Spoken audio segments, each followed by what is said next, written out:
নমস্কার। Life and colours of বেঙ্গলে আপনাদের স্বাগতম। আমাদের সঙ্গে আছেন আজকে ডক্টর আনন্দকিশোর পাল। আমাদের আজকে বলুন, এটা ঠিক কি ব্যাপার? কোমরে ব্যথাটা ঠিক কেন হয়? নমস্কার, আমি প্রফেসর আনন্দকিশোর পাল, অস্থি শল্য চিকিৎসা বিভাগের চিকিৎসক। আজকে আমরা দর্শক মণ্ডলীর কাছে এলাম এই কারণে যে আপনারা জানেন যে চলাই হচ্ছে জীবন এবং থেমে থাকার আরেক অর্থ হচ্ছে মৃত্যু। তো আমরা বিভিন্ন সময় আমরা দেখি যে আমাদের আশেপাশে যত মানুষ রয়েছেন সকলেই বলছেন যে হয় আমার কোমরে ব্যথা। আমি হাসপাতালে চিকিৎসা করি, সেই হাসপাতালে অনেক মানুষ আসেন যে আমাকে একটু ছুটি লিখে দিন, কারণ আমি আমার ডিউটি করতে পারছি না, আমার কোমরে ব্যথা হচ্ছে। এবং অনেক রুগীরা আমরা দেখছি বিভিন্ন অফিসে কাছারিতে যারা ক্যাজুয়াল লিভ নিচ্ছেন, তার মধ্যে বেশিরভাগ মানুষই তারা দেখা যাচ্ছে তারা কোমরে ব্যথা হচ্ছে, তারা হয়তো একদিন দুদিন এমন কোমরে ব্যথা, কোমর থেকে ব্যথা পায়ে নেমে আসছে, কাজই করতে পারেননি, তার জন্য হয়তো ছুটি নিতে বাধ্য হয়েছে। তো আজকে ঠিকই ধরেছেন, আজকে আমাদের আলোচনার মূল বিষয় হলো কোমরে ব্যথা। এবং এই কোমরে ব্যথাটা কি একটু সাধারণ একটা ব্যাপার যেটাকে আমরা সহজেই একটা ওষুধপত্র খেয়ে আমরা ঠিক করে নিতে পারি, খুবই একটা সাধারণ কোনো রোগের ব্যাপার, নাকি এর পিছনে লুকিয়ে আছে কোনো কোনো দুরারোগ্য কোনো ব্যাধির কোনো ইঙ্গিত, যেটা থেকে মানুষকে একদম সম্পূর্ণ পঙ্গু করে দিতে পারে? সেই সমস্ত আলোচনা করার জন্য আজকে আমাদের আপনাদের কাছে আসা।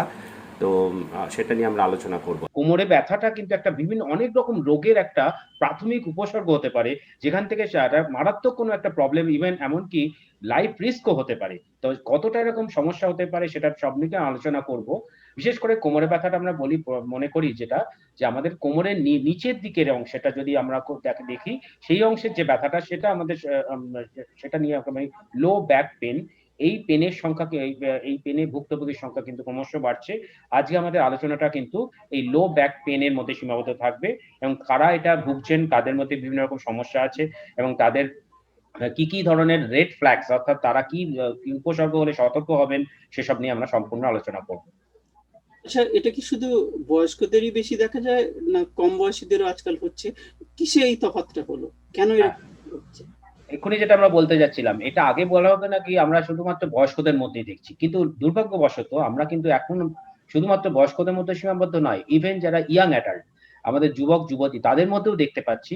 এবং সব থেকে খারাপ যেটা, সব থেকে দুঃসংবাদ যেটা আমরা বলতে পারি, আমাদের পরবর্তী প্রজন্ম অর্থাৎ টিন এজার, তাদের মধ্যেও কিন্তু এটা খুব ভীষণভাবে দেখা দিচ্ছে। কম বয়সীদের মধ্যে হচ্ছে এটা কেন? আগেকার মানুষ কিন্তু এদের আমাদের যোগাযোগ ব্যবস্থা এতটা উন্নত ছিল না, এবং সেটার জন্য হয়তো অনেকটা দূরে দূরে হেঁটে গিয়ে তবে আমাদের যে পরিবহন ব্যবস্থার সঙ্গে আমাদের যুক্ত হতে হতো। অনেকটা ধরো ১-২ কিলোমিটার হয়তো হেঁটে গিয়ে তবে আমাদের বাসে উঠতে হতো বা ট্যাক্সিতে উঠতে হতো। কিন্তু এখন আমাদের জীবনযাত্রার মানটা ভীষণভাবে উন্নত হয়েছে, এবং যে কারণে আমাদের যোগাযোগ ব্যবস্থাও খুব উন্নত হয়েছে। আমরা বেশিরভাগ আর হাঁটি না। বিশেষ করে বাইরে তো বেশিরভাগ হাঁটি না। যাদের একটুখানি পয়সা আছে তারা আমরা আইদার ২ চাকা ইউজ করি, অথবা আমরা গাড়ি ইউজ করি।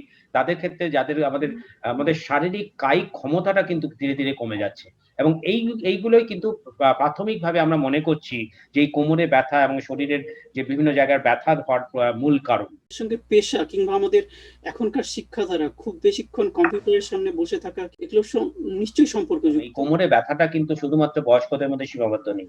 এটা আমাদের বিভিন্ন রকম ইয়াং অ্যাডাল্টস এবং টিনেজারদের মধ্যে ছড়িয়ে পড়ছে।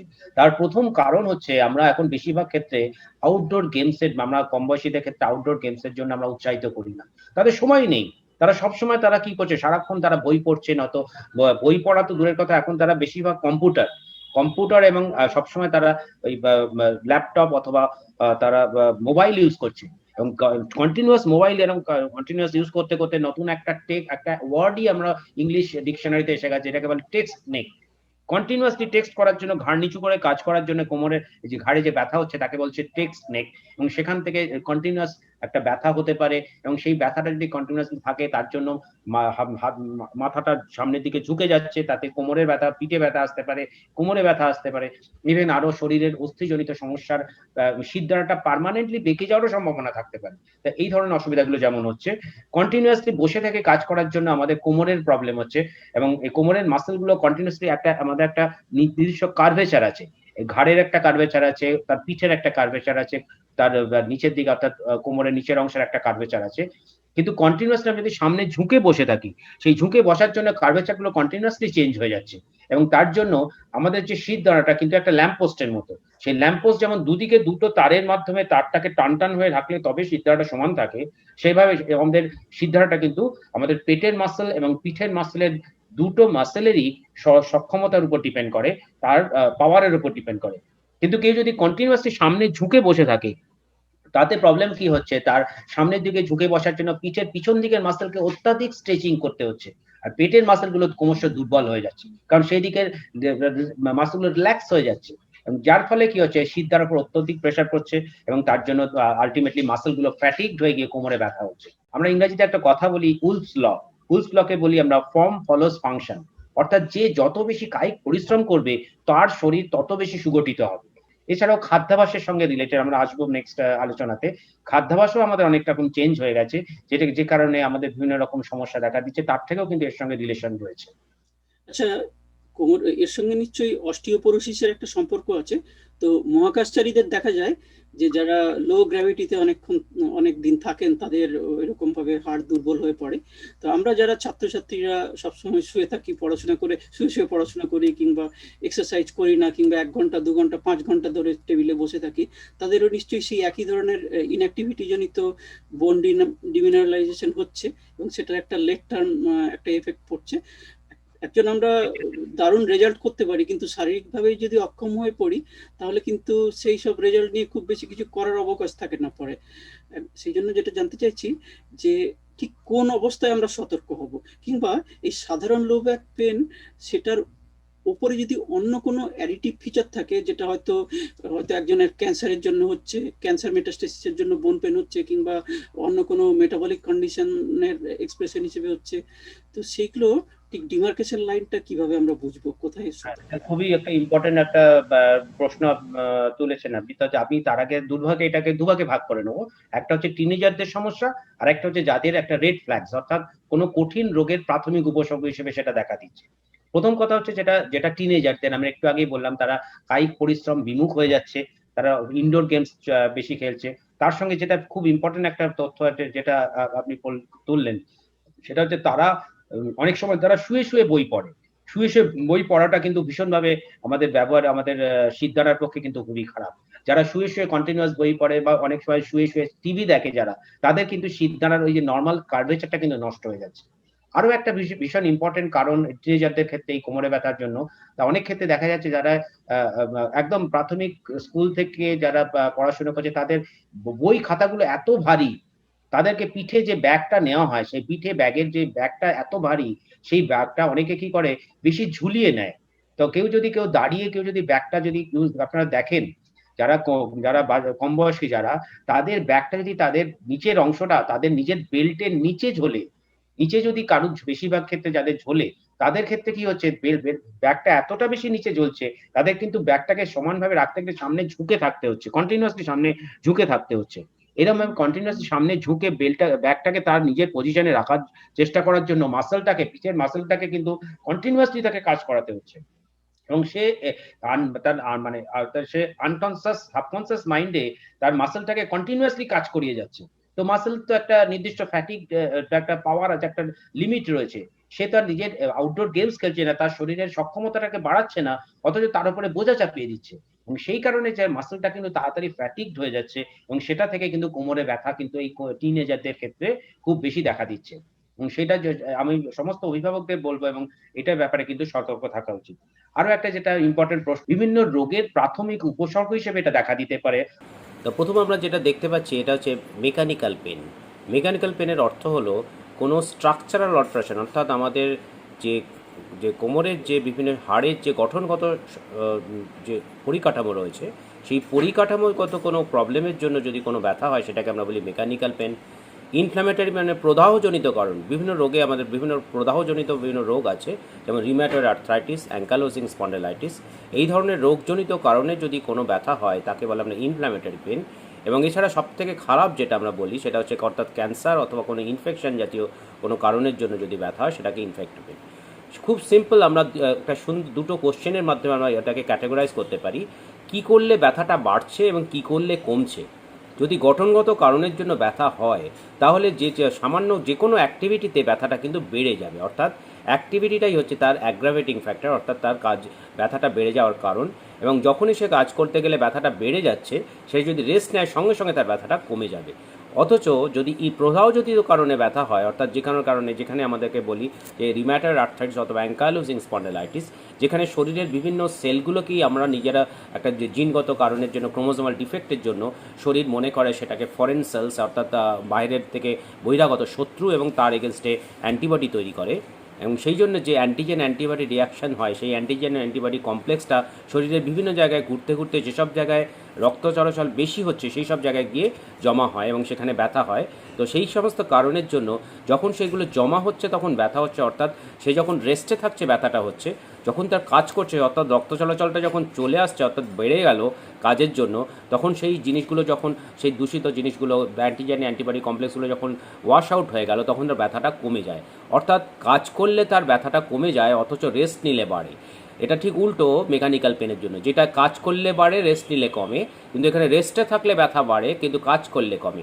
এই কারণেই অ্যাঙ্কাইলোজিং স্পন্ডালাইটিস অথবা রিউমেটয়েড আর্থ্রাইটিস পেশেন্টদের কিন্তু যে রেস্টে থাকলে ব্যথাটা বাড়তে পারে, এই জন্য তাদের বেড রেস্টে বেশি থাকাটা আমরা অ্যালাউ করি না। লাস্টলি যেটা সবথেকে খারাপ যেটা দেখা যাচ্ছে, নিওপ্লাস্টিক বা ইনফেক্টিভ পেন, অর্থাৎ শরীরের মধ্যে যদি কোনো ইনফেকশান হয়, যেমন টিউবারকুলোসিস অথবা যদি কোনো টিউমার জাতীয় কারণে যদি ব্যথা হয়, যেহেতু সেই ধরনের অসুখটা সবসময়ই তার শরীরে রয়েছে, সেই কারণে যে কোনো কাজ করলে তার ব্যথাটা বেড়ে যেতে পারে, কিন্তু কোনোভাবেই তার রিলিভিং ফ্যাক্টর অর্থাৎ কমে যাওয়ার কিন্তু কোনো লক্ষণ দেখা যাবে না। অর্থাৎ তার যদি যে কোনো কাজ করলে ব্যথা বাড়ে কিন্তু কোনো রিলিভিং ফ্যাক্টর অর্থাৎ কোনোভাবেই তার ব্যথাটা কমছে না, সবসময়ই ব্যথাটা থাকছে, সেরকম যদি ঘটনা ঘটে থাকে তাহলে কিন্তু সতর্ক হতে হবে এবং তাদের ক্ষেত্রে নিওপ্লাস্টিক বা ইনফেক্টিভ পেন হওয়ার সম্ভাবনা রয়েছে। আরও কিছু ক্ষেত্রে কিছু রোগ হতে পারে, যেমন ধরুন কিডনি জাতীয়, অনেক সময় কোমরে ব্যথা কিন্তু কিডনি জাতীয় রোগের প্রথম উপসর্গ হতে পারে। সেক্ষেত্রে তখন কোমর থেকে পিছন থেকে ব্যথাটা কিন্তু সামনের দিকে চলে আসে এবং আমাদের যেখান দিয়ে আমরা মূত্র অর্থাৎ ইউরিন আমরা করি, সেখান থেকে সেই পেচ্ছাপের জায়গাতে কাছে কিন্তু ব্যথাটা আসতে পারে এবং সেক্ষেত্রে কিন্তু আমাদের সতর্ক হতে হবে, সেটা কিডনি জাতীয় কারণের জন্য ব্যথা হতে পারে। এছাড়াও অন্যান্য কারণে এবং এছাড়া আরও অনেক খারাপ কোনো কারণের জন্য ব্যথা হতে পারে এবং সেক্ষেত্রে অনেক সময় দেখা যাচ্ছে কোমরে ব্যথার সঙ্গে যদি কারোর জ্বর হয় অথবা তার সঙ্গে মাথা যন্ত্রণা হয় বা বমি বমি ভাব আসে অথবা বমি হয়, তাহলে কিন্তু আমাদের বিভিন্ন রকম খারাপ কিছু রোগের জন্য আমাদের সতর্ক হতে হবে। এই বাতজনিত পেন যেটা হচ্ছে বিভিন্ন রকম গাঁটে বাত, বিভিন্ন ধরনের, কি করে বুঝবেন গাঁটে বাত হচ্ছে কি হচ্ছে না? তাদের অনেকের বিশেষ করে কম বয়সী আমাদের যে মা বোনেরা আছেন, তাদের ক্ষেত্রে ইউজুয়ালি 40 বছরের নিচে থেকে শুরু হওয়ার কথা। তাদের ছোট ছোট এসে হাতের এই যে ছোট ছোট গাঁটগুলোর মধ্যে ব্যথা হতে পারে এবং সিমেট্রিক্যাল, হয়তো দুটো হাতে একই সঙ্গে ব্যথা শুরু হলো অনেকগুলো জায়গায়, হয়তো 3-4টে জয়েন্টে, এই যে বিশেষ করে হাতের এই গাঁটগুলোর মধ্যে এই ব্যথাগুলো হয়, 3-4টে জয়েন্টে একসঙ্গে হলো, দু হাতে সমান সমান ভাবে হলো, হাতের সঙ্গে পায়েও দেখা দিল, তার সঙ্গে কোমরে ব্যথা হলো। এইগুলো যদি হয় এবং যদি তাদের ক্ষেত্রে বেশিরভাগ ক্ষেত্রে দেখা যায় যে মর্নিং স্টিফনেস, অর্থাৎ সকালে ঘুম থেকে উঠলেই তাদের কাজ করার একটা অনীহা, তারা সারা শরীরটা মনে হচ্ছে যেন আটকে যাচ্ছে, কাজ করতে পারছে না, অথবা বসে থাকলেই তার ব্যথা হচ্ছে, কাজ করলেও ভালো থাকছে, যেটাকে আমরা বলি রেস্ট পেন। সেই রেস্ট পেন হচ্ছে কাজ করলে কমে যাচ্ছে। এই ধরনের সমস্যা যদি দেখা দেয় তাহলে বুঝতে হবে তাদের একটা বাতের সমস্যা রয়েছে, যেটাকে আমরা কলিকুয়াল টার্মে বা আঞ্চলিক চলতি ভাষায় আমরা বলি বাত আছে, অর্থাৎ যেটা ইনফ্ল্যামেটরি ডিসঅর্ডার, অর্থাৎ অটো ইমিউন ডিসঅর্ডার, যেখানে শরীরের নিজের কোষ শরীর নিজেই ভাবে সেটা একটা ফরেন বডি এবং তার এগেনস্টে সে অ্যান্টিবডি তৈরি করে, যাতে শরীরে নিজের কোষের সঙ্গে নিজেরই যুদ্ধ হয় এবং সেই অ্যান্টিজেন অ্যান্টিবডি শরীরের বিভিন্ন জায়গাতে জমা হয়ে তার বিভিন্ন জায়গায় শরীরের বিভিন্ন জায়গাতে একসঙ্গে এরকম ব্যথা শুরু হয়। এবং এই ধরনের ব্যথাগুলো কিন্তু এপিসোডিক হয়, কখনো কখনো ব্যথা ভীষণ বাড়ে, আবার ধরুন দেখা গেল যে জানুয়ারি ফেব্রুয়ারি মাসে খুব ব্যথা হয়েছে, আবার দেখা গেল এপ্রিল থেকে ব্যথা তার নেই, এপ্রিল মে জুন জুলাই তার ব্যথা নেই, আবার তার দেখা গেল তারপরের মাসে আবার ব্যথা এসছে, অর্থাৎ ওয়াক্সিং এন্ড ওয়ানিং, ব্যথা হলো আবার ব্যথা নেই, ব্যথা হলো আবার ব্যথা নেই। এইবার আমরা দেখে নেব কি কি কারণে আমাদের খারাপ যেগুলো আমরা কিভাবে আইডেন্টিফাই করব, কি কি কারণে কোমরে ব্যথা হয়। যেমন এখানে একটি খুব কম বয়সী একটি মেয়েকে দেখতে পাচ্ছি, তার পিঠটা মেকে গেছে, এখানে একটা ডিসচার্জিং সাইন, অর্থাৎ এখান দিয়ে একটা জলের মতো জিনিস বেরিয়ে আসে এবং তার পিঠটা সম্পূর্ণ বেঁকে রয়েছে এবং সে তার পায়ে দুটো কিন্তু তার অবশ হয়ে গেছে, সে হাঁটাচলা করতে পারে না এবং সেক্ষেত্রে দেখা যাচ্ছে এই যে হাড়গুলি দেখা যাচ্ছে, হাড়গুলির মধ্যে এটা শিরদাঁড়ার হাড়টা এরকমভাবে সম্পূর্ণ বেঁকে রয়েছে এবং এটা এটা এটা সাধারণ রেডিওগ্রাফ, অর্থাৎ আমরা এক্স রে যেটাকে বলি, এবং এটাকে বলছে এমআরআই। এবং এমআরআই করলে দেখা যাচ্ছে তার হাড়টা এতটাই এখানে ড্যামেজ হয়ে গেছে যে এখানে এটা হচ্ছে আমাদের শিরদাঁড়া, এবং শিরদাঁড়ার পাশে এই যে স্পাইনাল কর্ড, এখানে যে স্পাইনাল কর্ড দেখা যাচ্ছে এটাকে বলে স্পাইনাল কর্ড, এবং এই সাদা অংশটা হচ্ছে সেরিব্রোস্পাইনাল ফ্লুইড, যেটা আমাদের স্পাইনাল কর্ডটাকে ঘিরে থাকে। এবং এই হাড়টা সম্পূর্ণ ড্যামেজ হয়ে যাওয়ার জন্য সেটা কিন্তু পিছনে এসে এই স্পাইনাল কর্ডটাকে এত ভয়ানকভাবে চেপে ধরেছে যে তার নিচের দিকের অংশের কিন্তু কোনো রকম নিউরাল ট্রান্সমিশন হচ্ছে না, এবং যে কারণে তার পা দুটো সম্পূর্ণ অবশ হয়ে গেছে। এবং এটা একটা পিকচার যেটাকে বলা হয় টিউবারকুলোসিস। এবং আপনারা নিশ্চয়ই জানেন এখন এই টিউবারকুলোসিসে আক্রান্তের পরিমাণ কিন্তু এখন পর্যন্ত কোভিডের চেয়েও বেশি। আমরা কোভিডের জন্য ভীষণভাবে ভয় পাচ্ছি, কিন্তু এই যে কোমরে ব্যথা নিয়ে একটি মেয়ে প্রেজেন্ট করেছিল প্রায় 3 মাস আগে, ধীরে ধীরে তার দুটি পা অবশ হয়ে গেল। এবং দেখা যাচ্ছে যে এই টিউবারকুলোসিসে আক্রান্তের সংখ্যা কিন্তু কোভিডে আক্রান্তের সংখ্যার চেয়ে অনেক বেশি। কাজেই কোমরে ব্যথা কিন্তু অবহেলা করা উচিত নয়, এবং সঙ্গে সঙ্গে আমাদের দেখে নিতে হবে যে কোনো রকম তার কোনো খারাপ কোনো রোগ হচ্ছে কিনা। এবং এই যে আমরা যে ছবিটা দেখতে পাচ্ছি এটাকে বলা হয় প্রদাহজনিত কারণ, যেটা আমরা একটু আগেই বলছিলাম, সেটাকে বলছে অ্যাঙ্কালোজিং স্পন্ডেলাইটিস। সাধারণ মানুষ কিন্তু দাঁড়ানে যখন সমানভাবে দাঁড়াতে পারে, এই ধরনের অ্যাঙ্কালোজিং স্পন্ডেলাইটিস এখানে আমাদের স্পাইনাল আমাদের যে লিগামেন্টস যেগুলো আছে, অর্থাৎ দুটো হাড়কে ধরে রাখার জন্য যে স্ট্রাকচার, যেগুলো সব কিছু স্ট্রাকচারগুলো রয়েছে যেগুলো লিগামেন্টস, এই লিগামেন্টসগুলোর মধ্যে কিন্তু ক্যালসিফিকেশন হয়ে যায়। ক্যালসিয়াম জমা হওয়ার দরুন এই হাড় দুটো যেমন দেখে ঠিক মনে হচ্ছে যেন একটা বাঁশের মতো দেখা যাচ্ছে, অর্থাৎ এটাকে বলা হয় বাম্বু স্পাইন।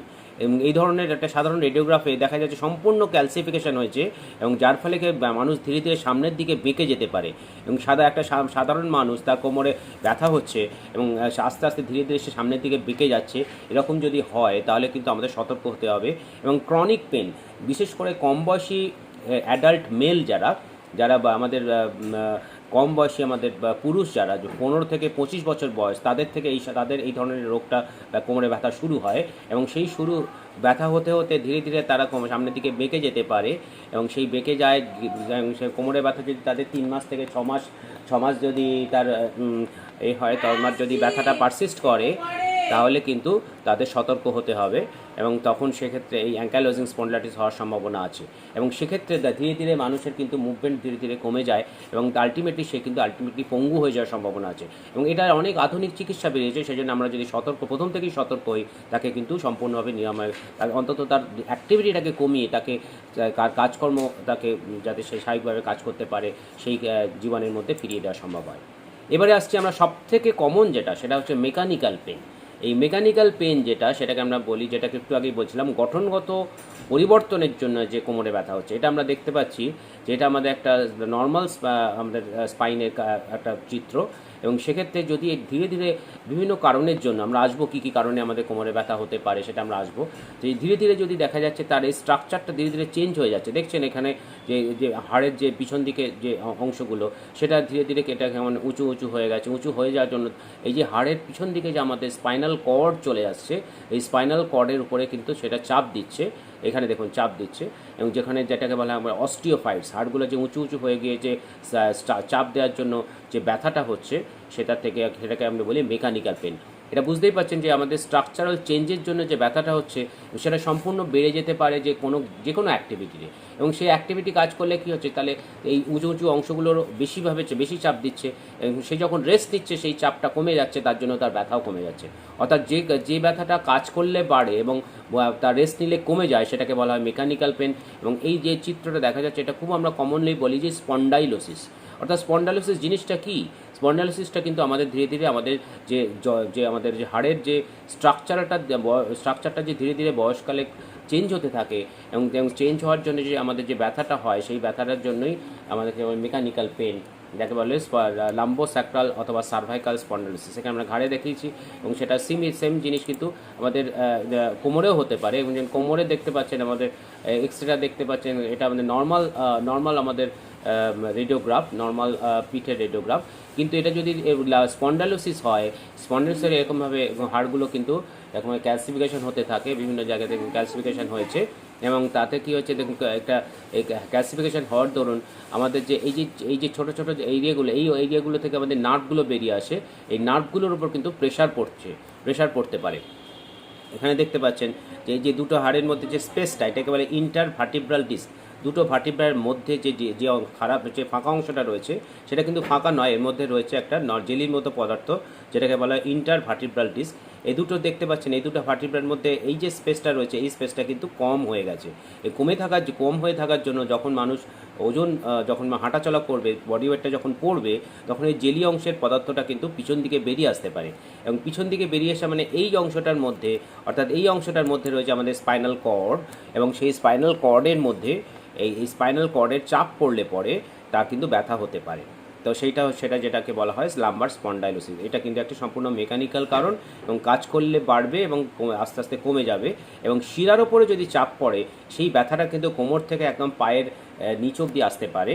যদি শুধু লিগামেন্টের ওপর চাপগুলো বেশি পড়ে, সেই ব্যথাটা থাইয়ের পিছন দিক পর্যন্ত আসতে পারে।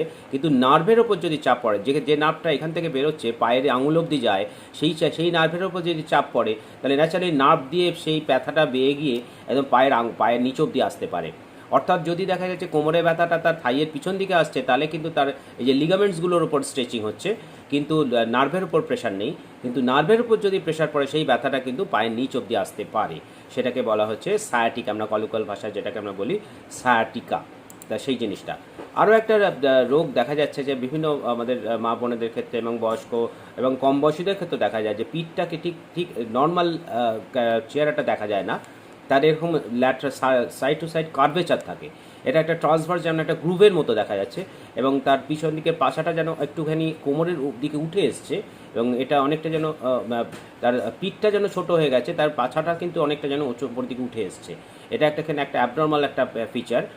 সেক্ষেত্রে দেখা যায় যে এরকম একটা অ্যাবনর্মাল এরকম গ্রুপ দেখা যায়, ট্রান্সভার্স গ্রুপ দেখা যায়। এখানে একটা স্টেপও পাওয়া যেতে পারে, হাত দিলে পিছন দিকে এরকম কোমরের পিছন দিকে একটা স্টেপও পাওয়া যেতে পারে।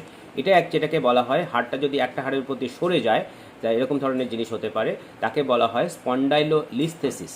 এরকম এটা হাড়টাকে দেখা যাচ্ছে, এটা এটা এটা ডায়াগ্রামেটিক রিপ্রেজেন্টেশনে দেখা যাচ্ছে যে একটা হাড়, এই হাড়টা সামনের দিকে চলে গেছে, অর্থাৎ এইটার হাড়ের তুলনায় এটা সামনের দিকে চলে যাওয়ার দরুন এই যে স্পাইনাস প্রসেসটা, হাড়ের এই অংশটা কিন্তু উঁচু হয়ে গেছে। এখানে একটা স্টেপের মতো দেখা যাচ্ছে, ক্লিনিক্যাল এরকম স্টেপের মতো দেখা যাচ্ছে। এবং সেটা রেডিওগ্রাফ যদি দেখা যায়, রেডিওগ্রাফে দেখা যায় একটা হাড় সম্পূর্ণ সামনের দিকে সরে গেছে, একটা পিছন দিকে চলে গেছে। এবং একটু আগে যেটা বলছিলাম, দুটো হাড়ের মধ্যে যে স্পেসটা রয়েছে, এই স্পেসটা কমে যাওয়ার দরুন এখান থেকে এই যে গর্ত দিয়ে যে নার্ভগুলো বেরোচ্ছে, সেই নার্ভের উপর প্রেশার পড়তে পারে।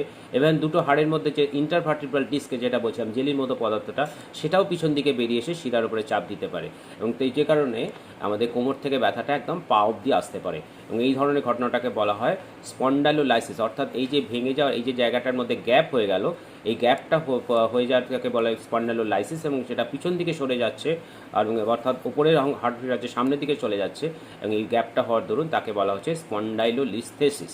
এর জন্য কোমরের ব্যথাটা কোমরে থাকতে পারে এবং নিচের দিকেও নামতে পারে, পায়ের আঙুল অবধি আসতে পারে। আরও একটি কন্ডিশন এটা দেখতে পাচ্ছি আমরা, back pain related to back, অর্থাৎ দুটো হাড়ের মধ্যে যে এই যে গ্যাপগুলো, দুটো হাড়ের মধ্যে যে ভার্টিব্রার মধ্যে যে গ্যাপগুলো, এই গ্যাপগুলোর মধ্যে একটু আগেই বললাম যে জেলির মতো পদার্থ থাকে, যেটাকে বলে ডিস্ক। এই ডিস্কটা যদি দেখুন, দুটো গ্যাপটা কমে গেছে, এই ডিস্কটা যদি পিছন দিকে চলে আসে, অর্থাৎ দুটো হাড়ের মধ্যে এই যে গ্যাপটা যেমন কমে গেছে, অর্থাৎ এখানে ডিস্কটা পিছন দিকে চলে এসে পিছন দিকের স্ট্রাকচারগুলোর উপর চাপ দিচ্ছে।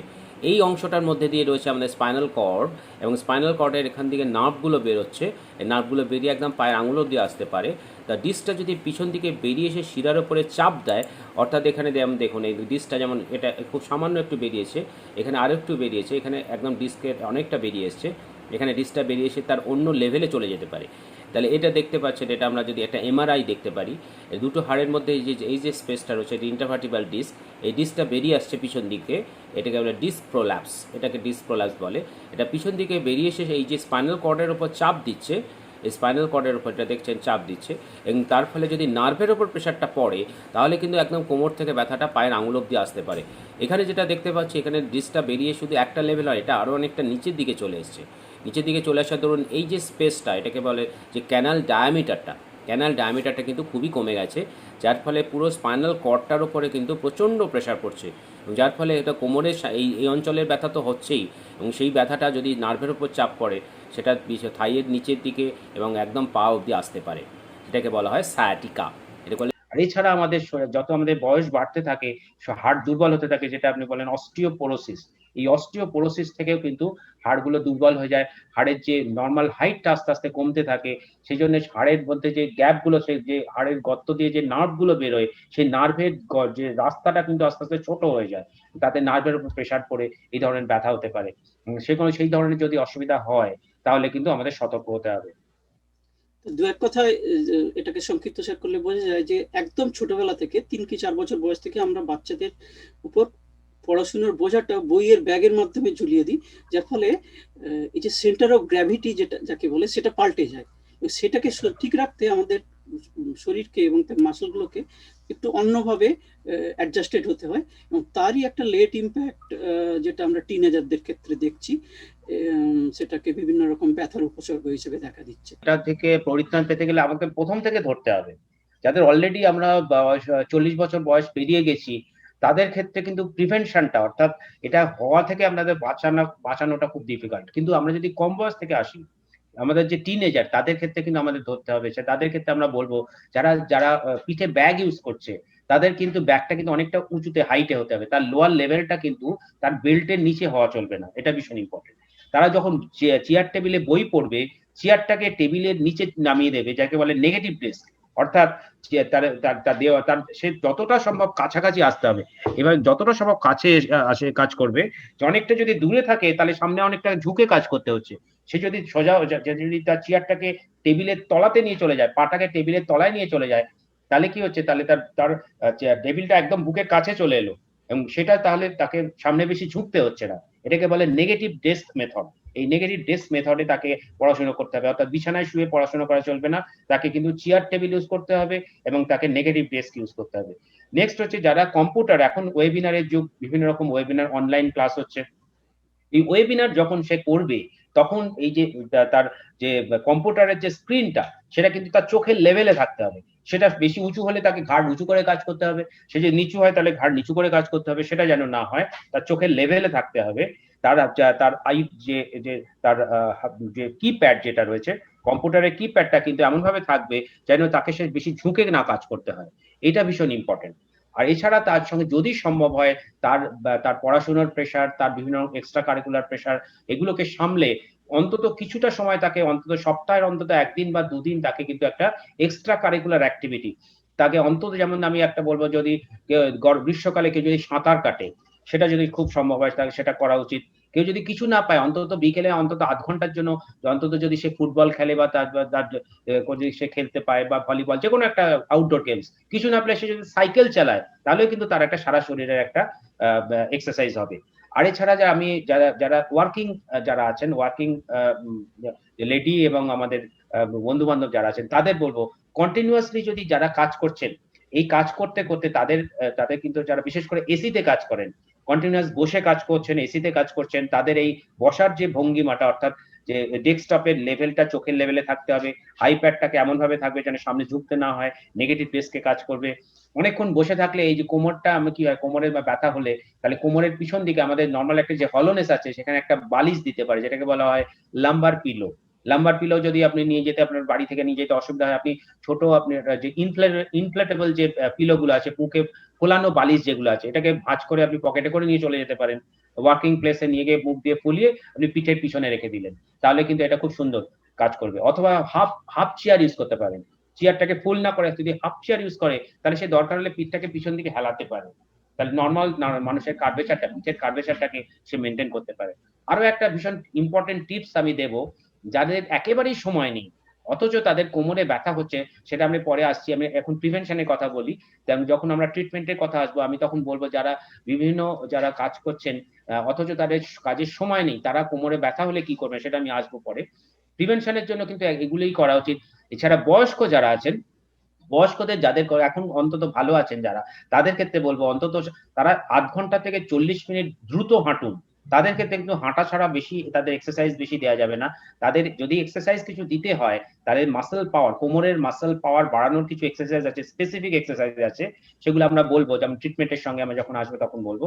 কিন্তু তাদের একটা সারা শরীরের একটা এক্সারসাইজ হলো একটা হাঁটা ভীষণ ইম্পর্টেন্ট। এবং সেক্ষেত্রে যদি কেউ সারাদিনের মধ্যে ০.৫ ঘন্টা থেকে ৪০ মিনিট কেউ যদি দ্রুত হাঁটে, তাহলে কিন্তু সারা শরীরের একটা তার ব্যায়াম তৈরি হয় বা সারা শরীরে একটা সক্ষমতা তৈরি হয়, এবং সেটা থেকে সে কোমরের ব্যথার থেকে পরিত্রাণ পেতে পারে। এটা আমরা প্রিভেনশনের জন্য, আমরা এরপরে ট্রিটমেন্টে যখন আসবো তার সঙ্গে আরো অনেক কথা আমরা বলার আছে। যেটা বুঝলাম সেটা হচ্ছে মেরুদণ্ড সোজা করে বসে থাকা, পড়াশোনা করা বা কাজের সময় কিংবা হাঁটার সময় যতটা সময় সম্ভব সোজা থাকা, এটা খুব জরুরি। এখন বয়স যখন হতে থাকে তখন সেই তো কথা হলো মানে হাড়ের গঠনগত দুর্বলতা আসে, সেটা যতদূর আমি জানি মহিলাদের ক্ষেত্রে বেশি হয়।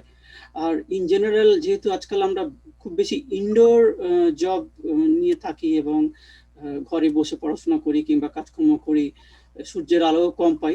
আচ্ছা, ভিটামিন ডি এবং ক্যালসিয়াম সাপ্লিমেন্টেশন কতটা অ্যাডিটিভ হতে পারে এই ক্ষেত্রে, কতটা হেল্প? এক্স্যাক্টলি।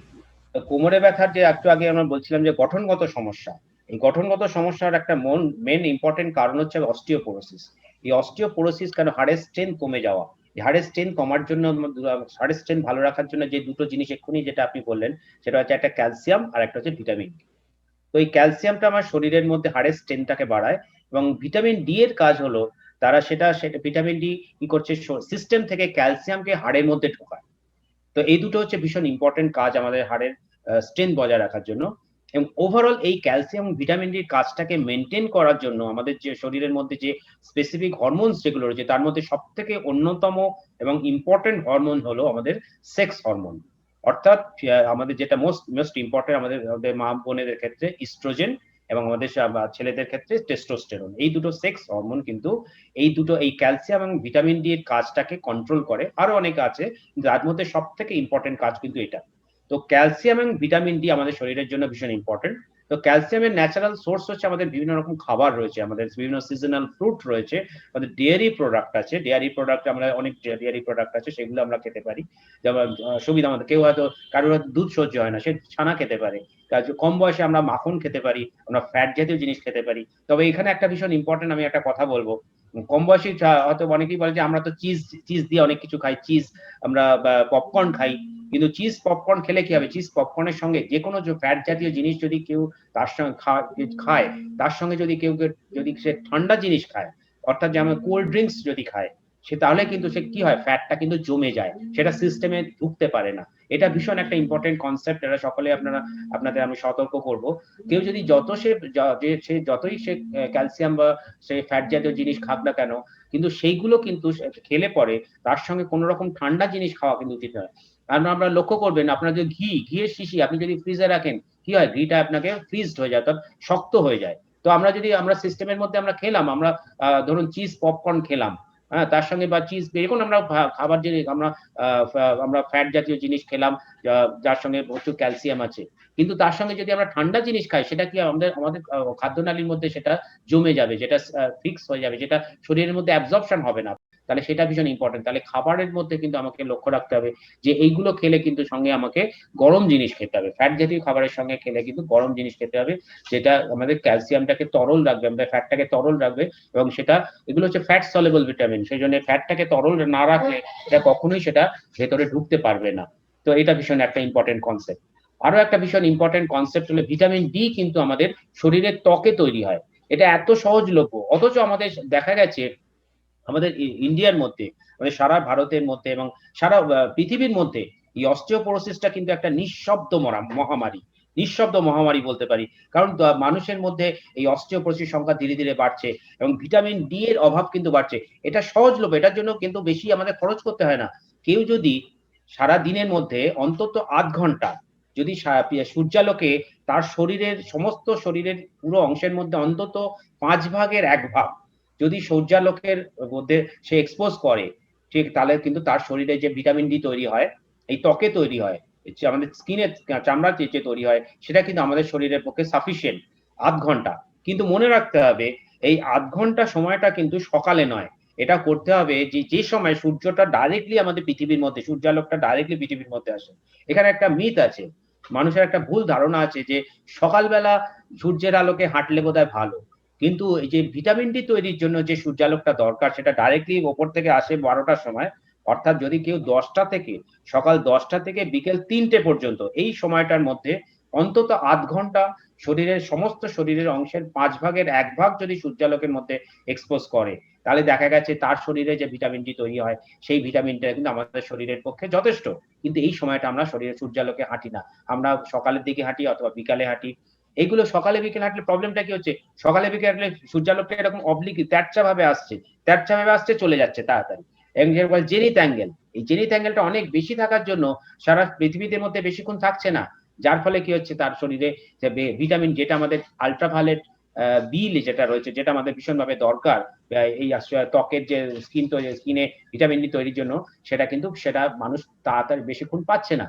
সেটা পাবে যদি সে সকাল 10টা থেকে বিকেল 3টের মধ্যে সূর্যালোকের মধ্যে এক্সপোজ করে। কিন্তু সেই সময় আমরা অফিসে থাকি, সেই জন্য আমরা বিভিন্ন কাজের মধ্যে থাকি। আমরা সেই কারণে ভিটামিন ডি ডেফিসিয়েন্সি হয়ে যাচ্ছে। তো এই ক্যালসিয়াম ভিটামিন ডি কিন্তু এই জন্যই ভীষণ ইম্পর্টেন্ট শরীরের মধ্যে আমাদের হার্টটাকে স্ট্রং করার জন্য। যারা অলরেডি একটু বয়স্ক, তখন আমাদের যে ভার্টিব্রাল বডিগুলো, যেটা মানে একটার পর একটা জুড়ে আমাদের মেরুদণ্ডটি তৈরি করেছে, তারা অপেক্ষাকৃত দুর্বল হয়ে পড়েছে, অথচ শরীরের ওজন কমেনি, বেড়েছে। সেই ওজন বয়ে নিয়ে যেতে হচ্ছে। এবং অনেকের ক্ষেত্রেই আমাদের শরীর যেভাবে, নেচার যেভাবে আমাদের শরীরকে সৃষ্টি করেছে, সেই সেন্টার অফ গ্র্যাভিটি ছাড়াই একটু অন্যভাবে বেঁকে তেড়ছে আমাদের বেঁচে থাকতে হয়। হ্যাঁ, সে শরীরের ভারের জন্যই হোক কিংবা বোঝা বহনের জন্যই হোক, করতে গিয়ে একটা হয় কম্প্রেশন হয়, স্পাইনাল বডি কম্প্রেশন হয়, সেগুলো নার্ভ রুট কম্প্রেশন আগেই শুনলাম আমরা। তো সেইটা যাদের অলরেডি হয়ে গেছে, তারা কিভাবে, কি ধরনের এক্সারসাইজ করলে মানে মাসল সাপোর্ট বাড়াতে পারবে যাতে করে ব্যথাটা কম হয়, এবং কি ধরনের হয়তো বেল্ট পরলে কিংবা সাপোর্টিভ স্ট্রাকচার অ্যাড করলে ওই ওয়েট বিয়ারিংটাকে একটু ডাইভার্ট করে দিয়ে যাওয়া যায় যাতে করে ব্যথাটা কমানো যায়, সে সম্বন্ধে দু এক কথা শুনতে চাই। হ্যাঁ, তো ব্যাপারটা খুব ইম্পর্টেন্ট প্রশ্ন। এটা হচ্ছে যে কোমরে ব্যথা হলে আমরা কিভাবে নিরাময় পাবো আমরা। সেটার জন্য আর তার আগে একটা খুব ছোট্ট করে একটা ভীষণ ইম্পর্টেন্ট প্রশ্ন আপনি সঙ্গে তুলে দিয়েছেন ডক্টর মানিক ভাই। সেটা হচ্ছে যে মানে ওবেসিটি, যাদের খুব বেশি ওজন, শরীরে প্রচন্ড ওজন, তাদের কি প্রবলেম হতে পারে? যাদের কোমরে যাদের বডি ওয়েট যাদের খুবই বেশি, এবং বডি ওয়েট বেশি না হলে যাদের শরীরে ফ্যাটের পরিমাণ অনেক বেশি, তাদের ক্ষেত্রে কিন্তু একটা সমস্যা হতে পারে। ফ্যাট কিন্তু একটু আগেই বললাম, ভিটামিন ডি টা হচ্ছে কিন্তু ফ্যাট সলেবল ভিটামিন। এটা কিন্তু ফ্যাটের মধ্যে দ্রবীভূত হয়ে থাকে। তো কারুর যদি শরীরের মধ্যে বেশি ফ্যাট থাকে, তার শরীরের মধ্যে অ্যাডিকুয়েট অ্যামাউন্টের ভিটামিন ডি যদি থাকেও, সেটা কিন্তু শরীরের ফ্যাটের মধ্যে রয়েছে, অর্থাৎ সিস্টেমে নেই, আমাদের রক্তের মধ্যে নেই, কিন্তু ফ্যাটের মধ্যে রয়েছে। যে কারণে অ্যাকচুয়াল যে ভিটামিন ডি টা আমাদের সিস্টেমের মধ্যে থাকা দরকার, যেটা কিনা আমাদের ক্যালসিয়ামটাকে শরীরের হাড়ের মধ্যে ঢোকানোর জন্য দায়ী, সেটা কিন্তু ওভারঅল শরীরের মধ্যে রয়েছে, কিন্তু তার সিস্টেমের মধ্যে থাকছে না। এইটা একটা ভীষণ ইম্পর্টেন্ট কনসেপ্ট, যেখানে বলা হয় যে আমাদের শরীরের কারোর হয়তো ওজন বেশি নেই, কিন্তু তার শরীরে ফ্যাটের পরিমাণ অনেক বেশি রয়েছে। সেটা কিন্তু তার হাড়ের পক্ষে, যারা ফ্যাট বেশি থাকে, আমরা অনেক সময় দেখি, আমরা যখন অপারেশন করি আমরা তখন দেখা যায় তার হাড় গুলো খুব সরু সরু। কেন হচ্ছে? এটা হচ্ছে তার কারণ, যার ফ্যাট গুলো কিন্তু তারা ভিটামিন ডিটাকে অ্যাবজর্ব করে রেখে দিয়েছে, সিস্টেমে যেতে দিচ্ছে না, এবং তার ফলে শরীরের হাড়গুলো দুর্বল হয়ে যাচ্ছে। তো এটা হলো।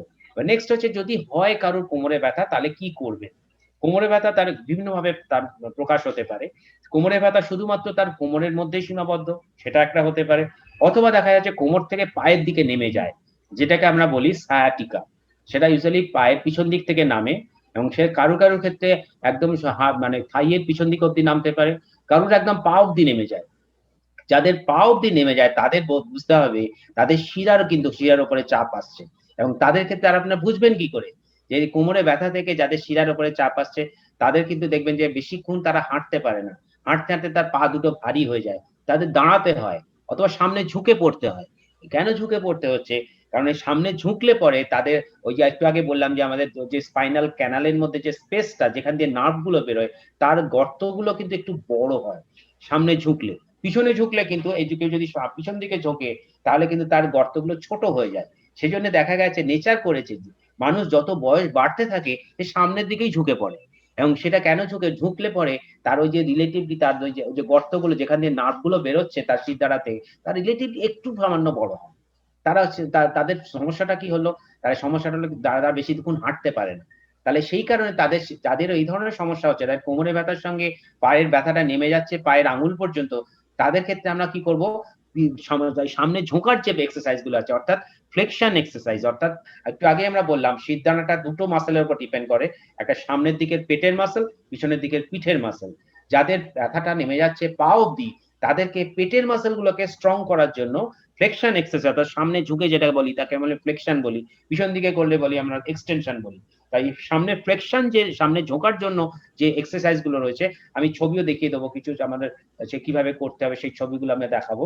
তা সেইগুলো হচ্ছে ফ্লেকশন এক্সারসাইজ করতে হবে, যাতে পেটের মাসল গুলোকে তাকে স্ট্রং করতে হবে। তাহলে তাতে কি হবে, তাতে হচ্ছে তার ওই যে গর্ত যেখান দিয়ে নার্ভ গুলো বেরোচ্ছে, সেই গর্তগুলোটা একটু হলেও বড় হবে, এবং সেটার জন্য তার সেই নার্ভের উপর প্রেশার থেকে পরিত্রাণ পাবে। আর অন্যান্য যারা রয়েছে, যাদের শুধুমাত্র কোমরে ব্যথাটা শুধুমাত্র কোমরেই সীমাবদ্ধ, ব্যথাটা নিচের দিকে নামছে না, কাদের কেন ব্যথা হচ্ছে, তাদের মাসল গুলো দুর্বল হয়ে গেছে। ওই যে অস্টিওপোরোসিস হলে তার মাসলও দুর্বল হচ্ছে, হাড়ও দুর্বল হচ্ছে, তার এই মাসলটা দুর্বল হয়ে গেছে, সে অনেকক্ষণ বসে থাকলে আর উঠতে পারে না। এই ধরনের সমস্যা যাদের হচ্ছে, তাদের মাসল গুলোকে স্ট্রং করতে হবে, পিঠের মাসল গুলোকে স্ট্রং করতে হবে। তার জন্য তাকে এক্সটেনশন এক্সারসাইজ, অর্থাৎ পিছন দিকে যে সামনে পিছন দিকে ঝোঁকার যে এক্সারসাইজ গুলো, সেগুলো ছবি দেখাবো আমি, সেটাকে বলে এক্সটেনশন এক্সারসাইজ। তাহলে যাদের ব্যথাটা কোমরের পিঠের পিছন দিকে সীমাবদ্ধ, তাদেরকে পিঠের এক্সারসাইজ দিতে হবে। আর যাদের ব্যথাটা নেমে যাচ্ছে পা অব্দি, তাদেরকে ফ্লেকশন এক্সারসাইজ, অর্থাৎ পেটের মাসলের এক্সারসাইজ দিতে হবে। এই দুটো কিন্তু আমাদের ভীষণভাবে ইম্পর্টেন্ট। এবার ইনিশিয়ালি প্রথম দিকে যদি দেখা যাচ্ছে তাদের এই করলে তাহলে ধীরে ধীরে ব্যথাগুলো কমে যাচ্ছে, তাহলে ভালো।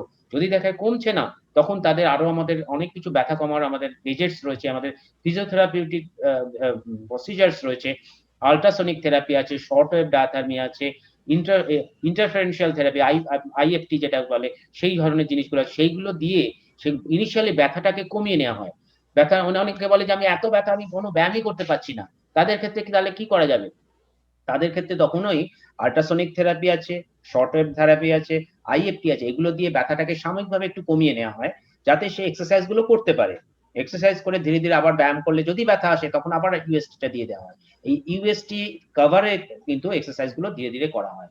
এটা আরো একটা ইম্পর্টেন্ট, একটু আগে আমি যেটা বলছিলাম, যারা অনেকে বলবেন আমার তো ব্যায়াম করার সময় নেই, আমার ব্যায়ামের ডাক্তারদের কাছে যাওয়ার সময় নেই, আমাকে সব বিভিন্ন রকম বিভিন্ন কর্পোরেটে কাজ করতে হয়, সারাক্ষণ সকালে বেরোই, আমি রাত্রিবেলা 11টায় ফিরি, সারাক্ষণ আমাকে বিভিন্ন রকম মানুষের সঙ্গে মিটিং এ থাকতে হয়, সারাক্ষণ আমাকে কাজ করতে হয়, তাহলে আমি আমার ব্যায়াম করার সময় কোথায়? তাদের জন্য আমি একটা টিপস বলছি। একটু আগে যেটা বলছিলাম সেটাকে বলে সিটিং পুশ ব্যাক এক্সারসাইজ। এই এক্সারসাইজটা সকলে খুব ভালো করে শুনুন, এবং যাদের একেবারেই সময় নেই তারাও যে এটা কিন্তু করতে পারবেন, কাজ করতে করতে, কথা বলতে পারে যে কোনো সময়। তা সেটা যেটা আমি বলছি, সেটা হচ্ছে একটা তাদের জন্য দুটো জিনিস লাগবে, একটা হচ্ছে দেওয়াল লাগবে, আমি ছবি দেখাবো, আমি একটু আগে পরে ছবি দেখিয়ে দেবো। পিছন দিকটা দেওয়াল লাগবে, পিছন দিকে দেওয়ালটা লাগবে। আর সেই যদি একটা চেয়ারে বসে, চেয়ারটাকে দেওয়ালের সঙ্গে একদম লাগিয়ে দিতে হবে, একদম লাগিয়ে দিতে হবে, অথবা টুলও যদি থাকে, সে টুলও দেওয়ালটাকে লাগিয়ে দিতে হবে। তাহলে দেওয়াল অথবা টুল, দেওয়ালের সঙ্গে টুল অথবা চেয়ার, এই দুটো জিনিস তার লাগবে। সে কি করবে, সোজা হয়ে বসবে, মাথাটাকে পিছন দিকে ঠেলবে, মাথা দিয়ে দেওয়ালটাকে ঠেলবে, পিঠ দিয়ে চেয়ারটাকে চাপলে পরে পিঠটা একটু উঠে যাবে, অর্থাৎ পিঠটা স্ট্রেট, পিঠটা শক্ত হবে, আর পা দিয়ে মেঝেটাকে চাপবে।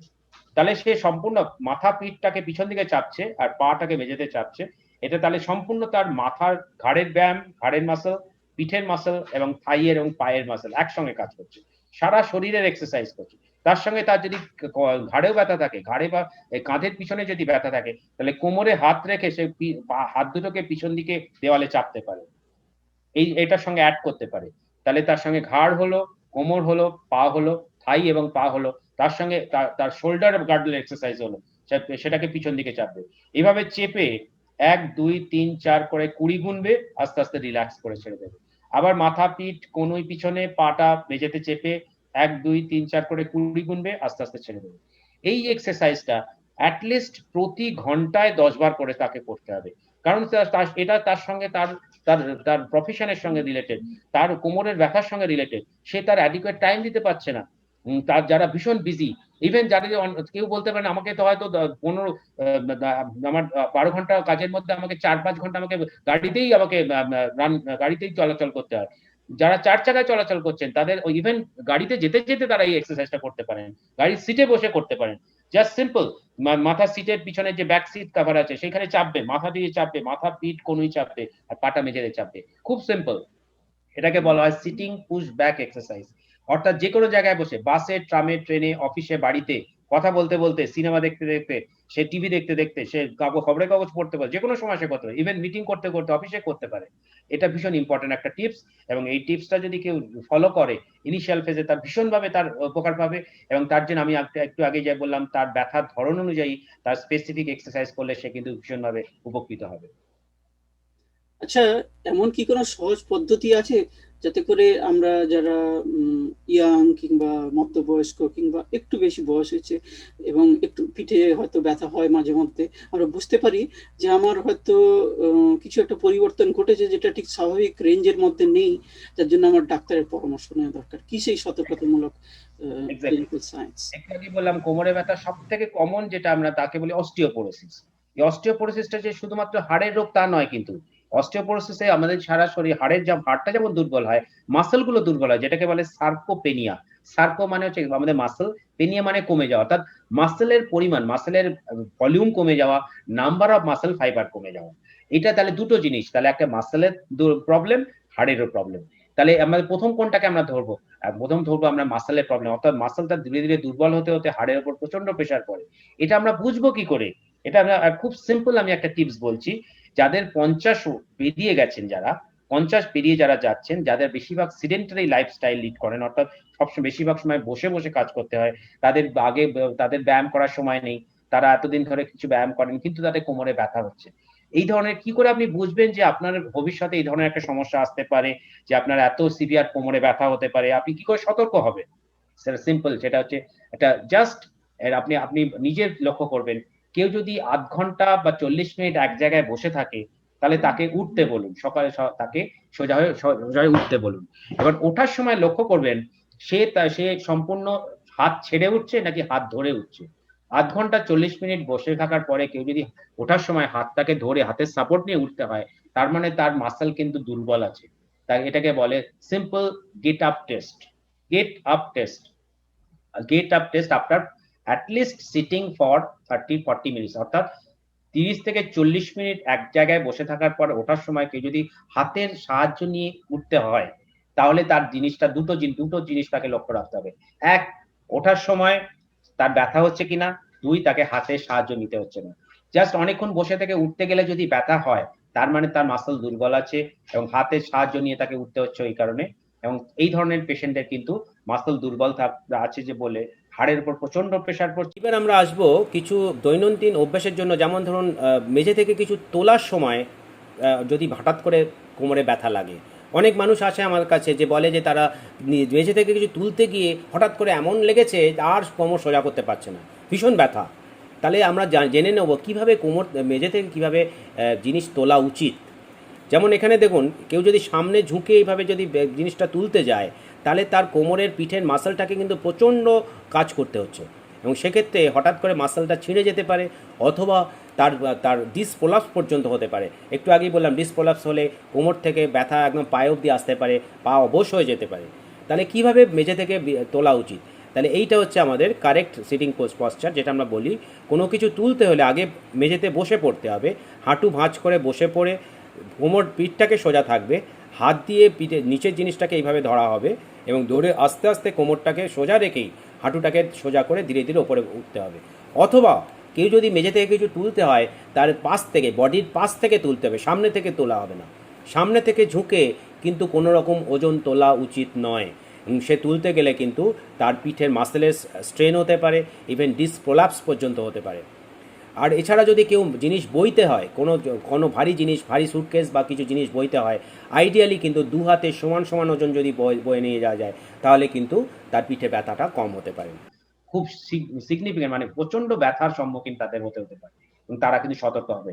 এবং এটা একটা প্রমাণিত, একটা বিভিন্ন স্টাডি করে এটা প্রমাণ হয়েছে। বিশেষ করে আমাদের মা বোনেদের ক্ষেত্রে, অর্থাৎ ফিমেল সেক্সদের ক্ষেত্রে এটা ভীষণভাবে এটা কোরিলেট করে দেখা গেছে, এটা ভীষণভাবে একটা ইম্পর্টেন্ট একটা কোরিলেশন দেয়। এছাড়া আমাদের মানুষের সমস্ত 50 মানুষ, অর্থাৎ 50 বছর যারা পেরিয়ে গেছেন, তাদের ক্ষেত্রে এটা ভীষণভাবে কিন্তু ইম্পর্টেন্ট। যারা অলরেডি কষ্ট পাচ্ছেন কোমরের ব্যথায়, তাদের ঠিক বা যারা হয়তো এখন ভালো আছেন, ঠিক কি ধরনের ডেস্কের কথা শুনলাম, নেগেটিভ ডেস্ক, যেখানে চেয়ারটা একটু ডেস্কের নিচে চলে যাবে, আমরা সিটটা সোজা করে বসে থাকবো। তেমনি বিছানার ক্ষেত্রে কি ধরনের বিছানা ভালো? আমরা শুনি অর্থোপেডিক বেড কিংবা হার্ডউড বেড ঠিক কোনটা বেশি হেল্পফুল ইন লং টার্ম? হ্যাঁ, এক্স্যাক্টলি, এটা খুব ইম্পর্টেন্ট একটা প্রশ্ন। এবং সেটার জন্য আমরা অনেকে দেখা গেছে যে ঘুমের পরে তার কোমরে চিবুন ব্যথা হচ্ছে। অনেকে আপনারা লক্ষ্য করবেন, হয়তো একটা অন্য কোনো জায়গাতে আপনার বাড়িতে একটা আপনি যে বিছানায় শুয়ে থাকেন, রেগুলার আপনার শুয়ে আপনার অভ্যেস, সেটা আপনাকে হঠাৎ করে আপনি হয়তো কোনো জায়গাতে বেড়াতে গেছেন। সেখানে আপনার হয়তো বিছানাটা একটু ভীষণভাবে নরম বিছানা। আপনি হয়তো শক্ত বিছানায় শুয়ে অভ্যেস। তাহলে আপনার নরম বিছানায় যেই আপনি গিয়ে শুয়েছেন, আপনি অন্য কোনো জায়গাতে কোনো হোটেলে গিয়ে, সেদিন রাত্রে আপনার ঘুম হলো না। এটা অনেকের ক্ষেত্রে অনেকেই আমায় বলে, নতুন জায়গাতে গিয়ে আমার একটা এনভায়রনমেন্টটা চেঞ্জ হয়ে গেল, বিছানাটা এমনই, আমার ঘুমই হলো না। কেন হয় এটা? এটা হয় আমি বলি আপনাকে, আপনাদের যে শিরদাঁড়াটা একটু আগেই বললাম, শিরদাঁড়ার একটা স্পেসিফিক কার্ভেচার আছে। গলার একরকম কার্ভেচার, পিঠের মাঝের একরকম কার্ভেচার, নিচের একরকম কার্ভেচার। তা প্রত্যেক মানুষের এই কার্ভেচারটাকে ঘুমের সময় এই কার্ভেচারটা যতটা সম্ভব মেনটেন করা উচিত। এবং সেটার জন্য প্রত্যেকটা মানুষের জন্য একটা স্পেসিফিক কিন্তু কার্পেট আছে, স্পেসিফিক আমাদের বিছানা আছে। সেই বিছানাতেই কিন্তু সেই তার নির্দিষ্ট তার কার্ভেচারটাকে মেনটেন করে। এই কারণে সে যে নির্দিষ্ট বিছানা থেকে সে যদি অন্য কোনো নরম অথবা শক্ত, কারণ হয়তো নরম জায়গায় শুয়ে পড়েছে, তাই যদি শক্ত জায়গায় যায় তাহলে তার কার্ভেচার চেঞ্জ হয়ে যাচ্ছে এবং সেই কারণে সে ঘুমের ডিস্টারবেন্স হয়। এটা ভীষণ ইম্পর্টেন্ট। তবে আমরা নির্দিষ্টভাবে বলি, যাদের যাদের দেখা গেছে যে অনেকের পিঠের চেহারার সঙ্গে কোমরটা অনেক বেশি মোটা, কোমরটা অনেক, বিশেষ করে আমাদের মা বোনেদের ক্ষেত্রে অনেক সময় দেখা যায় আমাদের পেলভিসটা অনেক বেশি চওড়া, কোমরটা অনেক বেশি মোটা, তাদের ক্ষেত্রে দেখা গেছে একটু রিলেটিভলি সফট যে কার্ভেচার, সব যে আমাদের যে ম্যাট্রেস রয়েছে, সেইগুলো কিন্তু তাদের ক্ষেত্রে ভালো। এছাড়া কিন্তু যাদের দেখা যাচ্ছে যে এই পিঠের যে কার্ভেচারটা এবং তার কোমরের কার্ভেচারটা রিলেটিভলি সমান, তাদের ক্ষেত্রে কিন্তু আমরা রিলেটিভলি ফার্ম বেড অর্থাৎ শক্ত বিছানা, তাদের ক্ষেত্রে কিন্তু ভালো। কিন্তু এটা এত কিছু আমাদের খুব সিম্পল একটা টিপস আমি বলছি, আপনারা যে বিছানাটায় আপনারা কমফোর্টেবল, সেই বিছানাটা আপনারা সেটাই কিন্তু আপনারা চেষ্টা করবেন সব জায়গাতে সেই ধরনের জিনিসটা ইউজ করার জন্য। যদি না হয়, বাই চান্স আপনি সেই জায়গায় গেলেন, এমন একটা জায়গায় গেলেন সেখানে আপনি পাচ্ছেন না, সেখানে আপনি কি করবেন? সেখানে একটা নরমাল, যদি সোজা হয়ে শুতে চান, তাহলে নরমাল কার্ভেচারটা মেইনটেইন করতে গেলে কারোর হয়তো দেখা গেল যে খুব শক্ত বিছানায় শুয়ে অভ্যেস। কিন্তু যে নরম জায়গায় সে শুয়ে তার পাচ্ছে না, তখন সে কি করবে? তখন কি করবে? হাঁটুর তলাতে একটা বালিশ দিয়ে দেবে। তার অনেক ছোট একটা বালিশ যদি হাঁটুর তলায় দিয়ে, হাঁটুটা একটুখানি ভাঁজ হয়ে থাকলো, তাতে কিন্তু কোমরের কার্ভেচারটা মেইনটেইন হবে।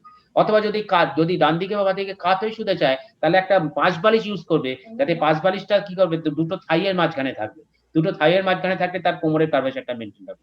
অথবা যদি দেখা যাচ্ছে তার ঘাড়ের কার্ভেচারটা মেইনটেইন করতে গেলে যে বিছানাটা এতটা নরম যে মাথাটা বেশি নিচে নেমে যাচ্ছে, তখন তাকে সেই ঘাড়ের এমনভাবে বালিশটাকে ঠিক করে নেবে যাতে মেইন পোরশনটা কিন্তু ঘাড়ের তলায় থাকে। যাতে ঘাড়ের নরমাল, আমি যদি একটা মেঝেতে শুই তাহলে কি হয়? ঘাড়টা একটু ফাঁকা থাকে। অর্থাৎ ঘাড়টা একটু কার্ভেচার থাকে। সেই কার্ভেচারটা শোয়ার সময় মেইনটেইন করতে হবে। বালিশটাকে একটু কার্ভেচারটাকে চেঞ্জ করে তাহলে আমার ঘাড়ের নিচে বেশি রাখতে হবে। এবং সেটা করলে কিন্তু সে ভালোভাবে ঘুমাতে পারবে। সেটাকে বলে মডুলারিটিও। এখন অনেক মডুলার ম্যাট্রেসও এসে গেছে। তার শরীরের কার্ভেচার অনুযায়ী সেই মডুলার ম্যাট্রেস নিজের মতো চেঞ্জ হয়ে যায়। সেটা খুবই কস্টলি, আমাদের এখনই সবে আমাদের বাজারে এসছে সেটা। কেউ যদি চায় সেটাও নিতে পারেন। এবং সেটা এইটা ভেবেই তৈরি হয়েছে তার নরমাল কার্ভেচারটাকে মেইনটেইন করার জন্য। যেটা জানতে চাইছিলাম সেটা দিয়ে শেষ হলো। মেমোরি ফোম ম্যাট্রেস কিংবা অর্থোপেডিক ম্যাট্রেস, এই দুটোর তফাৎটা কি? ইয়েস, মেমোরি ফোম ম্যাট্রেস, এটা আমি বলতে চাইছিলাম। এই মেমোরি ফোম ম্যাট্রেসটাই এখন আমাদের এখন এসছে, যেটা কিনা আমাদের শরীরের কার্ভেচার অনুযায়ী নিজেকে চেঞ্জ করে। এবং সেই চেঞ্জ করার আমাদের বেসিক জিনিসটা হলো আমাদের শরীরের কার্ভেচারটাকে মেইনটেইন করতে হবে। সে সোজা হয়ে শুয়ে থাকুক অথবা সাইড করেই শুক কি উপরেই শুক। এই শোয়াটা যে প্রত্যেক মানুষের একটা নির্দিষ্ট শোয়ার কায়দা আছে। কিন্তু সেটা সবসময় সব জায়গাতে সেটা সম্ভব হয় না। এই মেমোরি ফোম ম্যাট্রেস যেটা আপনি এখনই বললেন, সেইটা ভীষণ ইম্পর্টেন্ট। সেটা কিন্তু শরীরের কার্ভেচার অনুযায়ী চেঞ্জ হয়ে যায়, যাতে করে আলটিমেট এইমটা হচ্ছে শরীরের কার্ভেচারটাকে মেইনটেইন করে এবং সে ভালোভাবে ঘুমাতে পারবে। সত্যি কথা। আচ্ছা, যারা অলরেডি অনেক দিন ধরে কষ্ট পাচ্ছেন, একটু ব্যথা, বেশি ব্যথা, কম ব্যথা, তাদের তো সবসময় ডাক্তারের সঙ্গে পরামর্শ করে নিজেদের এসব ব্যথার জন্য ওষুধ খাওয়া যায় না। অনেকেই এটা সেটা ব্যথার ওষুধ খেয়ে নেন, কিংবা মানে এর কাছে ওর কাছে যান, মানে অন্য ধরনের চিকিৎসা খোঁজেন, কেউ ইয়োগাতে যান, কেউ জিমনাস্টিকে যাওয়ার চেষ্টা করেন, হয়তো শরীরের জন্য হয় না। তো সাধারণভাবে 2-3টে টিপসের কথা শুনতে চাই। যেরকম হয়তো কতটা কতটা ক্রোসিন বা প্যারাসিটামল আমরা খাবো যাতে করে কিংবা কতটা অবধি নন স্টেরয়েডাল অ্যানালজেসিক আমরা খেতে পারি একদিনে, কিংবা আকুপাংচার কতটা সাহায্য করতে পারে, সেটা নিয়ে দু এক কথা শুনতে চাই একটু ভালোভাবে। তো ব্যাপারটা হচ্ছে আমাদের কোমরে ব্যথা নিরাময়ের জন্য বিভিন্ন রকম পদ্ধতি রয়েছে। যেমন অ্যালোপ্যাথিক পদ্ধতিতে আমরা 3 ভাগে ভাগ করি। একটা হচ্ছে ওষুধপত্র, একটা হচ্ছে আমাদের সাপোর্টিভ যেটাকে আমরা বলি বেল্ট বা ব্রেস যেটা আমরা বলি, আর একটা হচ্ছে আমাদের ফিজিওথেরাপিউটিক মেজার্স, অর্থাৎ আমরা আগে যেটা একটু বললাম আইএফটি, শর্ট ওয়েভ ডায়াথার্মি, ইউএসটির সঙ্গে মাসল স্ট্রেংথেনিং যা যা এক্সারসাইজ আছে সেইগুলো। এই 3 রকম আমাদের কনজারভেটিভ ম্যানেজমেন্টের মধ্যে পড়ে। এটা ছাড়া আরেকটা জিনিস ইম্পর্টেন্ট যেটা এক্ষুনি আমরা আলোচনা করলাম, সেটা হচ্ছে আমাদের আকুপাংচার। এই আকুপাংচারটা হচ্ছে আমাদের শরীরের বিভিন্ন অংশে আমাদের নার্ভ এন্ডিংস রয়েছে, ডিফারেন্ট নার্ভ এন্ডিংস রয়েছে। এই নার্ভ এন্ডিংস গুলো আমাদের স্টিমুলেট করলে, এই একটা যখন আমরা আগুনে হাত দিলে সেই সঙ্গে সঙ্গে আমরা হাতটা সরিয়ে নিই কেন, এই হাত থেকে এখানে সেন্সেশনটা চলে যাচ্ছে আমাদের ব্রেনে এবং সেই স্পাইনাল কর্ডের মাধ্যমে ব্রেনে চলে যাচ্ছে। তা সেই যে আমি যদি যে নার্ভটা এসে আমাকে কোমরে ব্যথার জন্য আমাকে কষ্ট দিচ্ছে, যেটা পায়ে কষ্ট দিচ্ছে, তাহলে সে পায়ে অথবা কোমরে যে কোনো জায়গাতে সেই নার্ভ এন্ডিংটাকে যদি আমি স্টিমুলেট করি, তাহলে কি হবে, তাহলে সঙ্গে সঙ্গে যে সেন্সেশনটা যাবে সেই সেন্সেশনটা কি করে ব্যথার সেন্সেশনটাকে ব্লক করে দেবে স্পাইনাল কর্ড লেভেলে, যেটাকে আমরা বলি gate control theory. Gate control theory মানে হচ্ছে একটা গেটের মাধ্যমে আমরা স্পাইনাল, এই যে আমাদের আগুনে হাত লাগলে যে সেন্সেশনটা চলে গেল ব্রেনে, সেটা একটা নির্দিষ্ট গেটের মাধ্যমে ঢুকলো। এই গেটের এখন নিয়মটা হলো আমাদের স্পাইনাল কর্ডের মধ্যে যখন এই সেন্সেশনটা ঢুকবে, সেই গেটে একটাই সেন্সেশন ঢুকতে পারবে, হয় ব্যথা ঢুকবে নয়তো অন্য কিছু ঢুকবে। আমি যদি সেই ব্যথা ঢোকার আগেই আমি একটা অন্য কোনো সেন্সেশন দিয়ে দিই, তাহলে সে ব্যথার সেন্সেশনটা ঢুকতে পারবে না এবং সে কি করবে, তাহলে সেই জায়গাটাকে সে তাহলে ব্যথার সেন্সেশনটাকে ব্লক করে দেবে। এটাই হচ্ছে আমাদের গেট কন্ট্রোল থিওরির আমাদের থিওরি। সেক্ষেত্রে আমাদের শরীরের বিভিন্ন অংশে যে নার্ভ এন্ডিং গুলো আমাদের বিভিন্ন ত্বকের বিভিন্ন জায়গায় ছড়িয়ে আছে, আমাদের পিঠে রয়েছে, পায়ে রয়েছে, এই স্পাইস গুলো থেকে আমাদের যে নার্ভ এন্ডিং গুলো স্টিমুলেট হচ্ছে, সেটা কিন্তু গিয়ে ওই একটা গেটের মধ্যে দিয়ে ঢুকছে এবং সেই গেট দিয়ে যখন সেই সেন্সেশনটা ঢুকছে, ওই নার্ভ এন্ডিং ওই গেট দিয়ে যে ব্যথার সেন্সেশনটা বেরিয়ে আসছিল সেটাকে সে ব্লক করে দিচ্ছে। এই গেট কন্ট্রোল থিওরি ট্রিটমেন্ট। কিন্তু সেটা কি করছে, সেটা কিন্তু টেম্পোরারি, সেটা কিন্তু পার্মানেন্টলি কিন্তু মানুষকে আরাম দিতে পারবে না। টেম্পোরারি মানুষকে, যেটা এক্ষুনি ঠিক রাইটলি উনি বললেন, সেটা টেম্পোরারি কিন্তু একটা সেন্সেশনাল রিলিফ দিতে পারে। কিন্তু আলটিমেটলি লং রানের জন্য যদি আমি তাকে ট্রিটমেন্ট করতে হয়, তাহলে কিন্তু আমরা যেটা বললাম মাল্টি মোডাল ট্রিটমেন্ট মডেল, অর্থাৎ ব্যথার ওষুধ। এবার ব্যথার ওষুধে আমি আসি। ব্যথার ওষুধ কিন্তু আমরা বলি যে মানুষ যখন ভীষণ ব্যথাতে ভুগছে, তাকে ব্যথার ওষুধ দিতেই হবে এবং সেটার জন্য খুব সিভিয়ার ব্যথার ওষুধটা কিন্তু মিনিমাম 5 দিন থেকে 10 দিন ম্যাক্সিমাম, তার বেশি কিন্তু দেওয়াটা উচিত না, 5 থেকে 10 দিন। এবং তার সঙ্গে দরকার হলে মাসল রিল্যাক্সেন্ট, অর্থাৎ যে কোনো জায়গায় ব্যথা হলে মাসল গুলো কন্ট্রাকশনে চলে যায়।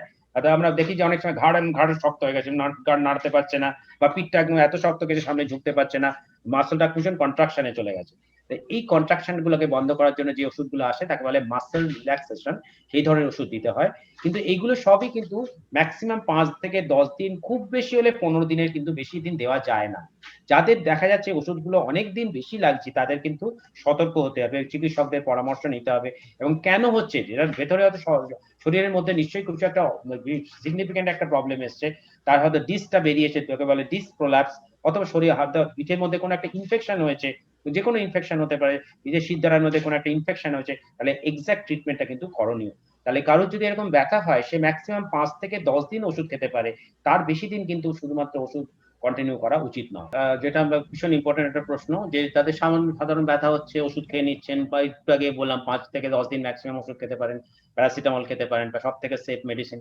কিন্তু কি উপসর্গ হলে আপনি সতর্ক হবেন?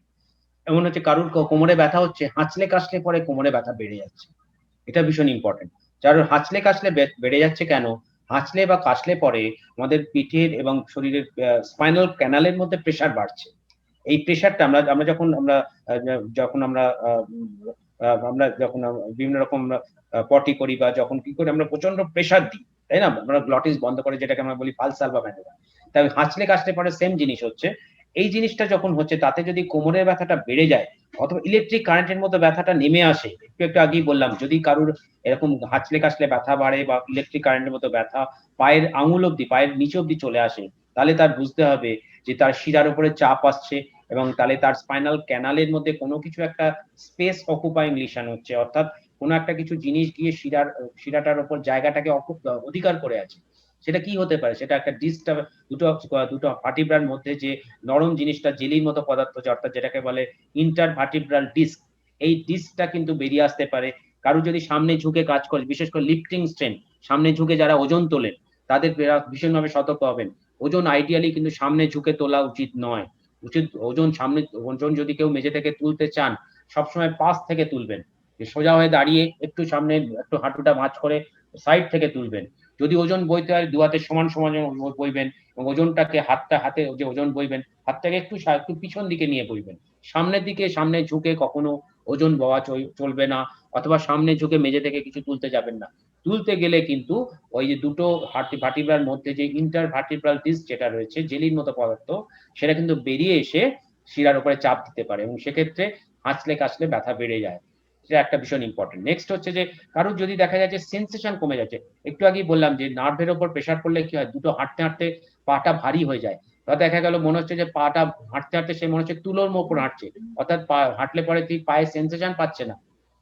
অথবা দেখা যাচ্ছে তার পেটের মধ্যে মনে হচ্ছে যেন কেউ বেল্ট লাগিয়ে রেখেছে, এত ব্যথা হচ্ছে কোমরের চারিদিকে, মনে হচ্ছে এত ব্যথাটা যেন মনে হচ্ছে কিছু একটা দড়ি দিয়ে বেঁধে আছে। এই ধরনের অসুবিধা যদি হয়, অর্থাৎ একটা স্পেসিফিক ভাইরাল ইনফেকশন হয়, যেটাকে বলে গুলেন বারি সিনড্রোম, একটা ভাইরাল ইনফেকশন হয়। এই তো ইনফেকশনে যায় পলির্যাডিকুলোপ্যাথি, যারা অনেকগুলো নার্ভকে একসঙ্গে ইনফেকশন করে এবং যার ফলে মনে হয় যেন পেটের মধ্যে সারা কোমরের মধ্যে একটা জোরে একটা কেউ বেল্ট বেঁধে আছে। এই ধরনের যদি সমস্যা যদি কারোর হয়, তার কিন্তু সতর্ক থাকতে হবে। আর এর সঙ্গে যারা আগেই বললাম যে সিস্টেমিক সিমটমস, অর্থাৎ সারা শরীরের ব্যথা কিছুতেই তার কমছে না, অনেকদিন ধরে ভুগছে, তার খিদে কমে যাওয়া, তার ওয়েট কমে যাওয়া, এই ধরনের অসুবিধাগুলো যদি হয়, সঙ্গে সঙ্গে তাকে কিন্তু সতর্ক থাকতে হবে। তো বন্ধুরা, আজকে আমরা আলোচনা করলাম কোমরে ব্যথা কেন হয়, বিভিন্ন কারণে কোমরে ব্যথা হতে পারে এবং কোমরে ব্যথা বিভিন্ন উপসর্গ যেগুলি আসে আমাদের শরীরে, সেগুলো কিন্তু কোনোটা অবহেলা করা উচিত নয়। কারণ কোমরে ব্যথাটা কিন্তু কোনো বয়স মানে না, এটা যে কোনো বয়সে মানুষের হতে পারে, কম বয়সী থেকে শুরু করে বেশি বয়সে মানুষের হতে পারে। এবং কম বয়সীদের যারা হচ্ছে তাদের বিভিন্ন রকম আমরা টিপস বললাম, এগুলো যদি কেউ মেনটেন করে তারা কিন্তু এই কোমরে ব্যথা থেকে বিভিন্ন রকমভাবে নিরাময় হতে পারে। এবং বিভিন্ন বিভিন্ন অসুখ যেগুলো আমরা যেটা বললাম, ডিফারেন্ট ডিস্ক প্রোল্যাপস, তার থেকে পা অবশ্যই যেতে পারে, তার থেকে তারা বাঁচতে পারে। তো বন্ধুগণ, আজকে আমরা যেটা আলোচনা করলাম কোমরে ব্যথা, এবং এই কোমরে ব্যথা আপনারা জানেন যে আমাদের চলাই জীবন, অর্থাৎ আমরা থেমে থাকার আর এক নাম হচ্ছে মৃত্যু। এবং কোমরে ব্যথা যাদের থাকে না তারা কিন্তু দীর্ঘ এবং সুস্থ জীবন তারা ভোগ করতে পারে। বিভিন্ন জায়গায় তারা তাদের গতিবিধি খুব সুন্দরভাবে তারা করতে পারে। কিন্তু কোমরে ব্যথার কারণে অনেকেই মানুষের ধীরে ধীরে গতিবিধি আস্তে আস্তে কমতে থাকে, ইভেন তারা পঙ্গু হতে পারে, বেডরিডেন হয়ে যেতে পারে। এবং সেই কারণে আমরা যেটা আজকে সকলকে আমরা এই বার্তাটা দিতে চাই, আমরা বলি যে কোমরের জোর, মানুষের জোরটা নির্ভর করে তার শরীরে কোমরের জোর কতটা আছে, এবং সেই কোমরের জোর বাড়ানোর জন্য আপনারা সকলেই সতর্ক থাকবেন। এবং আমার আশা করি আমার এই পরামর্শগুলো মেনে চললে আপনারা একটা সুস্থ স্বাভাবিক জীবন লাভ করবেন। ধন্যবাদ।